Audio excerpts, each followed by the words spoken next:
اللہ من الشیطان الرجیم بسم اللہ الرحمن الرحیم۔ شروع کرتا ہوں میں اللہ کے پاک نام سے جو بڑا مہربان اور نہایت رحم والا ہے۔ السلام علیکم ورحمۃ اللہ وبرکاتہ۔ 4 ایسے نبی جو آج بھی زندہ ہیں، وہ کون ہیں جن کی وفات نہیں ہوئی؟ کروڑوں سال پہلے اللہ تعالیٰ نے یہ کائنات بنائی تھی اور پھر حضرت آدم علیہ السلام کے ذریعے اس کائنات میں انسانی زندگی کی بنیاد رکھی۔ اس طرح اللہ تعالیٰ نے اس زمین پر بہت سی قومیں پیدا کی اور ان قوموں میں بہت سے پیغمبر بھیجے۔ ہر قوم میں ان کی رہنمائی کے لیے مختلف انبیاء تشریف لائے۔ اس زمین پر 1,24,000 تک پیغمبر بھیجے گئے۔ پھر اللہ تعالیٰ نے اپنے پیارے نبی محمد صلی اللہ علیہ وسلم پر نبوت کا دروازہ بند کر دیا اور اب قیامت تک اس دنیا میں کوئی نبی نہیں آئے گا۔ اس طرح بہت سے انبیاء اپنی قوموں میں اپنے وقت میں تشریف لائے اور دنیا سے واپس چلے گئے، لیکن 4 انبیاء ایسے ہیں جو ابھی تک زندہ ہیں اور ابھی بھی لوگوں کی مدد کرتے ہیں اور انہیں ہدایت کی طرف بلاتے ہیں۔ یہ 4 نبی کون ہیں اور اللہ تعالیٰ نے ان انبیاء کو کیوں زندہ رکھا اور ان کے زندہ رہنے کی وجوہات کیا ہیں؟ مختلف روایت اور حدیث نبوی کی روشنی میں ایسے 4 انبیاء کا ذکر ہمیں ملتا ہے جن کو اللہ تعالیٰ نے آج بھی زندہ رکھا ہے۔ یہ 4 انبیاء کب تک زندہ رہیں گے؟ سب سے پہلے نبی جن کا ذکر قرآن مجید میں آیا ہے وہ ہیں حضرت عیسیٰ علیہ السلام۔ جب حضرت عیسیٰ علیہ السلام نے اپنی نبوت کا اعلان کیا اور انہوں نے اپنے لوگوں کو جمع کیا اور انہیں بتایا کہ میں اللہ کا بھیجا ہوا نبی ہوں اور مجھے صحیح راستہ دکھانے کے لیے بھیجا گیا ہے، لیکن جس قوم کی طرف اللہ تعالیٰ نے حضرت عیسیٰ علیہ السلام کو بھیجا تھا وہ قوم یہودی تھی، اور یہ ان کی کتابوں میں صاف صاف لکھا ہوا تھا کہ اللہ ایک نبی بھیجے گا جو یہودیوں کے مذہب کو ختم کر دیں گے، اور اس خوف کی وجہ سے یہودیوں نے عیسیٰ علیہ السلام کو قتل کرنے کا منصوبہ بنایا۔ اگر عیسیٰ علیہ السلام زندہ رہے تو پھر وہ ہمارے دین کو ختم کر دیں گے، لہٰذا اللہ تعالیٰ کے حکم کے مطابق حضرت عیسیٰ علیہ السلام وہ ان یہودیوں کو دین حق کی دعوت کی طرف بلاتے رہے، لیکن اس بدقسمت قوم نے ان پر یقین نہیں کیا اور ان کو جھٹلاتے رہے اور ان کو طعنے دیتے رہے۔ جب حضرت عیسیٰ علیہ السلام کو یقین ہو گیا کہ یہ لوگ میری کسی بات پر یقین نہیں کریں گے اور اس جہالت پر قائم رہیں گے، تو ایک دن حضرت عیسیٰ علیہ السلام نے تمام یہودیوں کو جمع کیا اور ان سے کہا، آپ لوگوں میں سے کون ہیں جو اللہ کے دین کو مانتے ہیں؟ اور تقریباً 12 یا 30 لوگ تھے جنہوں نے یہ قبول کیا کہ ہم اللہ کے دین پر یقین رکھتے ہیں اور ہم آپ کے دین کو قبول کرتے ہیں، آپ ہماری بخشش کا ذریعہ بنیں گے۔ اور ان خوش نصیب لوگوں کے علاوہ وہاں تمام لوگ موجود تھے جنہوں نے دین کو قبول نہیں کیا اور حضرت عیسیٰ علیہ السلام کو انکار کرتے رہے اور اپنے مذہب کو برقرار رکھا، یعنی یہودیت۔ لہٰذا جب یہ چند لوگ عیسیٰ علیہ السلام پر ایمان لائے، یہودیوں نے دیکھا کہ اگر یہ لوگ عیسیٰ علیہ السلام پر ایمان لاتے رہیں تب ہمارا دین ختم ہو جائے گا، کیوں نہ عیسیٰ علیہ السلام کو اسلام کی دعوت دینے سے روکا جائے۔ اور اسی طرح تمام یہودیوں نے ایک بحث کے بعد عیسیٰ علیہ السلام کو قتل کرنے کا منصوبہ بنایا۔ لہٰذا یہودیوں نے توتینوس نامی شخص کو مقرر کیا۔ وہ شخص عیسیٰ علیہ السلام کو مارنے آیا تھا۔ جب توتینوس عیسیٰ علیہ السلام تک پہنچا اور قتل کرنے کی نیت سے جا رہا تھا کہ آج میں تمہیں مار ڈالوں گا، پھر اللہ تعالیٰ نے اپنے فرشتے کو حکم دیا، جاؤ اور عیسیٰ علیہ السلام کو اس آسمان پر لے آؤ۔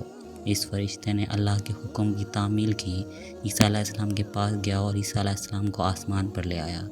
جب وہ جنت میں پہنچے وہ اپنی ماں سے ملے، یعنی بی بی مریم۔ اس وقت ان کی ماں نے ان کو گلے سے لگایا اور پیار کیا اور انہوں نے اپنی ماں سے کہا، ماں اب ہم قیامت کے دن ملیں گے۔ جب عیسیٰ علیہ السلام کو آسمان پر اٹھایا گیا اس وقت ان کی عمر 33 سال تھی۔ اب یہودی اس آدمی کا انتظار کر رہے تھے، وہ شخص جس سے انہوں نے عیسیٰ علیہ السلام کو مارنے کے لیے بھیجا تھا، کہ خدا جانے کب توتینوس عیسیٰ علیہ السلام کو قتل کرنے کے بعد باہر آئے گا۔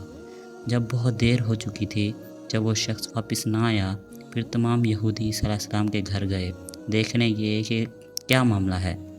انہیں ایک آدمی ملا جس کا چہرہ عیسیٰ علیہ السلام جیسا تھا، چنانچہ انہوں نے اسے قتل کر دیا، اور قتل کرنے کے بعد انہوں نے دیکھا کہ چہرہ عیسیٰ علیہ السلام جیسا ہے، لیکن وہ آدمی تھا جسے انہوں نے عیسیٰ علیہ السلام کو قتل کرنے کے لیے بھیجا تھا۔ یہ معاملہ دیکھ کر تمام یہودی پریشان ہو گئے اور 2 گروہوں میں بٹ گئے۔ اور تمام یہودی آپس میں لڑنے لگے اور اس لڑائی میں بہت سے یہودی مارے گئے۔ کہ اللہ تعالیٰ نے سورہ نساء میں فرمایا، اور ان کے اس کہنے کی وجہ سے کہ ہم نے اللہ کے نبی حضرت عیسیٰ علیہ السلام کو قتل کیا، حالانکہ انہوں نے اسے قتل نہیں کیا اور نہ ہی انہوں نے اسے سولی پر چڑھایا، لیکن ان کے لیے کسی کو عیسیٰ علیہ السلام کا ہم شکل بنا دیا گیا۔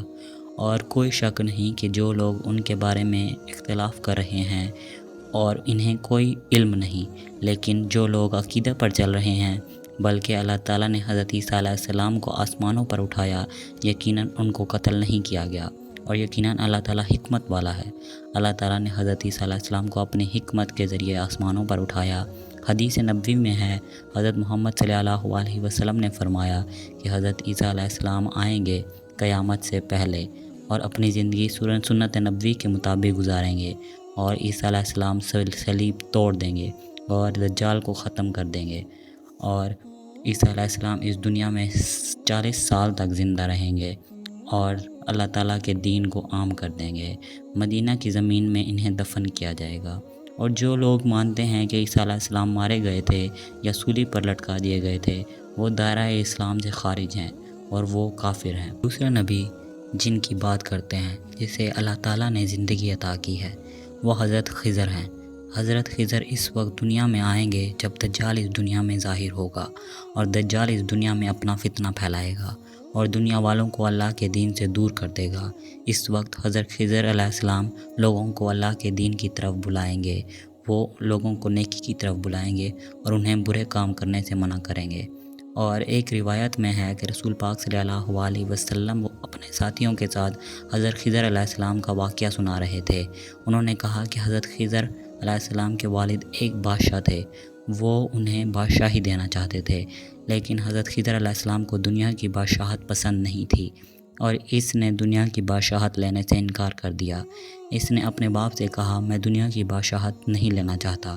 چنانچہ وہ جنگلوں میں چلے گئے، اور جہاں انہیں کوئی نہیں مل سکتا تھا، اور وہ اللہ تعالیٰ کی عبادت میں مصروف رہتے تھے، اور وہ زندگی کی ایک بہار سے گزر گئے اور انہوں نے ایک چشمے سے پانی پیا، اور وہ لمبی زندگی گزارنے کے قابل ہو گئے۔ اور ان کی لمبی عمر کا ذکر بہت سی روایت میں آتا ہے کہ حضرت انس سے روایت ہے کہ اللہ تعالیٰ کے پیارے نبی محمد صلی اللہ علیہ وسلم کا جب انتقال ہوا، پوری جماعت میں سے ایک آدمی حضرت محمد صلی اللہ علیہ وسلم کے جسم پر آیا اور ان پر کچھ پڑھا اور پھر وہ چلا گیا، اور اس کے ساتھیوں نے ان سے پوچھا کہ وہ کون ہے، اور جماعت میں سے کوئی اسے نہیں جانتا تھا۔ پھر حضرت علی رضی اللہ عنہ نے فرمایا کہ میں اس شخص کو جانتا ہوں، وہ حضرت خضر ہیں۔ حضرت خضر علیہ السلام مصیبت زدہ لوگوں کی رہنمائی کرتے ہیں، اور حضرت خضر لوگوں کو لمبی زندگی گزارنے کی ہدایت کرتے ہیں، اور وہ بہت پرہیزگار اور رحم دل آدمی ہیں۔ اور بعض روایت میں یہ بھی ذکر آتا ہے کہ حضرت خضر علیہ السلام کا ذکر حضرت ذوالقرنین کے ساتھ آتا ہے۔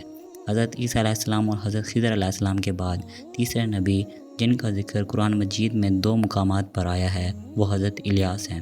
حضرت الیاس کو آسمان پر لے جایا گیا تھا۔ حضرت انس نے روایت میں یہ واقعہ بیان کیا ہے، اور وہ کہتے ہیں، میں اور حضرت محمد صلی اللہ علیہ وسلم ایک پہاڑ سے گزر رہے تھے، اور میں نے پاس سے گزرنے والی آواز سنی کہ اللہ تعالیٰ حضرت محمد صلی اللہ علیہ وسلم کا پیروکار بنا دے۔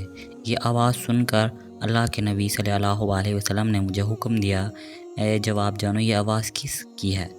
حضرت انس بیان کرتے ہیں، جب میں پہاڑ کے اندر گیا، میں نے ایک سفید پوش آدمی کو دیکھا جو اللہ کی عبادت میں مصروف تھا، اور جب اس آدمی نے مجھے دیکھا تو اس نے کہا، اے انسان، تم محمد صلی اللہ علیہ وسلم کا پیروکار ہے؟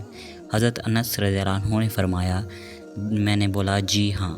تو اس آدمی نے کہا، حضرت محمد صلی اللہ علیہ وسلم پر میرا سلام بھیجو، اور حضرت محمد صلی اللہ علیہ وسلم سے کہو کہ حضرت الیاس آپ سے ملنا چاہتے ہیں۔ اور میں ان کے پاس محمد صلی اللہ علیہ وسلم کے پاس آیا، اور میں نے حضرت الیاس کا پیغام رسول پاک صلی اللہ علیہ وسلم کو پیش کیا، اور وہ مجھے اپنے ساتھ لے گئے اور ہم حضرت الیاس سے ملنے گئے۔ جب ہم حضرت الیاس کے پاس پہنچے، میں ان سے تھوڑا دور کھڑا تھا، چنانچہ وہ اور حضرت الیاس دیر تک بات کرتے رہے، اور اس دوران آسمان سے ان کے لیے کھانا بھیجا گیا۔ اس وقت حضرت محمد صلی اللہ علیہ وسلم نے مجھے اپنے پاس بلایا اور ہم تینوں نے مل کر کھانا کھایا۔ کھانا ختم ہوا تو میں نے دیکھا کہ ایک سفید پرند آسمان سے اتر رہا ہے اور وہ پرند حضرت الیاس علیہ السلام کے پاس آیا۔ حضرت الیاس اس پرند پر چڑھ گئے اور آسمان پر چلے گئے۔ بعض علماء نے لکھا ہے کہ حضرت الیاس اور حضرت خضر ہر رمضان میں بیت المقدس میں تشریف لاتے ہیں اور وہاں پر روزے رکھتے ہیں اور حج کے موقع پر حج بھی کرتے ہیں، اور یہ دونوں انبیاء مختلف مقامات پر لوگوں کی مدد کرتے ہیں۔ اب چوتھے نبی کی بات کرتے ہیں جو ابھی تک زندہ ہیں، وہ حضرت ادریس علیہ السلام ہیں۔ بہت سی روایت میں ان کا ذکر ہے۔ اللہ تعالیٰ سورۃ مریم میں فرماتے ہیں کہ وہ ایک نیک اور پرہیزگار آدمی اور نبی تھے، اور اللہ تعالیٰ نے حضرت ادریس علیہ السلام کو جنت میں اپنے پاس اٹھا لیا معراج کی رات۔ چوتھے آسمان پر حضرت محمد صلی اللہ علیہ وسلم کی ملاقات حضرت ادریس علیہ السلام سے ہوئی، اور بعض روایت میں حضرت ادریس علیہ السلام کا ذکر ہے زمین کے سفر کے ساتھ ساتھ اللہ کی عبادت میں مصروف رہتے ہیں۔ حضرت ابن عباس رضی اللہ عنہ فرماتے ہیں حضرت ادریس ایک درزی کا کام کرتے تھے۔ اپنے کام کے ساتھ ساتھ وہ اللہ کا ذکر کرتے رہتے تھے۔ جب شام ہوتی تو ان کی نیکیاں پوری دنیا میں رہنے والے ہر انسان سے زیادہ ہو جاتی اور ان کی نیکیاں اللہ کی بارگاہ میں جمع ہو جاتی۔ اس لیے اللہ تعالیٰ نے حضرت ادریس علیہ السلام کو زندہ اپنے پاس آسمانوں پر اٹھا لیا۔ ایک روایت میں ہے ایک بار ملک الموت حضرت ادریس علیہ السلام کے دربار میں حاضر ہوئی۔ حضرت ادریس علیہ السلام نے ان سے کہا کہ میں موت کا مزہ چکھنا چاہتا ہوں، لہٰذا آپ کی درخواست پر ملک الموت نے آپ کی روح نکال لی۔ پھر اللہ تعالیٰ کے حکم سے انہوں نے آپ کو پھر زندہ کر دیا۔ آپ نے کہا کہ میں جہنم دیکھنا چاہتا ہوں، میں جنت کا سفر کرنا چاہتا ہوں، لہٰذا آپ کی درخواست پر فرشتے نے آپ کو جہنم دکھائی اور پھر وہ آپ کو جنت میں لے گئے، اور پھر اللہ تعالیٰ کے حکم سے آپ کو جنت سے واپس لایا گیا تھا۔ حضرت ادریس علیہ السلام نے فیصلہ کیا کہ وہ وہاں رہنا پسند کریں گے، اور اس طرح ان کو جنت میں رہنے کی اجازت دے دی گئی۔ حضرت ادریس علیہ السلام چوتھے نبی ہیں جو ابھی تک زندہ ہیں۔ میں امید کرتا ہوں کہ آپ کو یہ ویڈیو پسند آئی ہوگی، اور میری بس آپ سب سے اتنی سی گزارش ہے کہ ہمارے فلسطینی بہن بھائیوں کے لیے دل سے دعا کریں، اور میں بھی دل سے یہی دعا کروں گا اللہ پاک سے کہ وہ آپ کو اور آپ کی فیملی کو اپنے حفظ و ایمان میں رکھے۔ آمین۔